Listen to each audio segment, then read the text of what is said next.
اور اب آپ کو یہ بتائیں کہ وزیر داخلہ محسن نقوی کی اقوام متحدہ کے سیکریٹری جنرل سے ملاقات ہوئی ہے۔ علاقائی صورتحال اور بین الاقوامی امور پر تبادلہ خیال کیا گیا ہے۔ اینٹونیو گوئتریس نے پاکستان کے قیام امن مشن میں کردار کو سراہا۔ اس کے ساتھ ساتھ امن مشن کی کامیابی کے لیے حقیقت پسندانہ مینڈیٹ ناگزیر ہے۔ محسن نقوی کی جانب سے یہ کہا گیا، انہوں نے کہا کہ پاکستان نے چیلنجز کے باوجود بھی امن کے لیے ذمہ دارانہ کردار ادا کیا ہے۔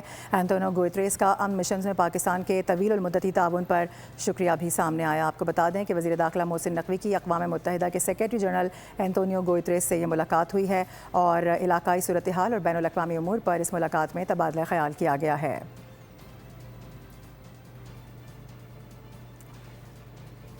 ایک بار پھر سے آپ کو بتا دیں کہ یہ اہم ملاقات ہوئی ہے وزیر داخلہ محسن نقوی کی اقوام متحدہ کے سیکریٹری جنرل سے، جس میں علاقائی صورتحال اور بین الاقوامی امور پر تبادلہ خیال کیا گیا ہے۔ اینٹونیو گوئتریس نے پاکستان کے قیام امن مشن میں کردار کو سراہا۔ اس کے علاوہ محسن نقوی کی جانب سے کہا گیا کہ امن مشن کی کامیابی کے لیے حقیقت پسندانہ مینڈیٹ اب ناگزیر ہے۔ پاکستان نے چیلنجز کے باوجود بھی امن کے لیے ذمہ دارانہ کردار ادا کیا ہے۔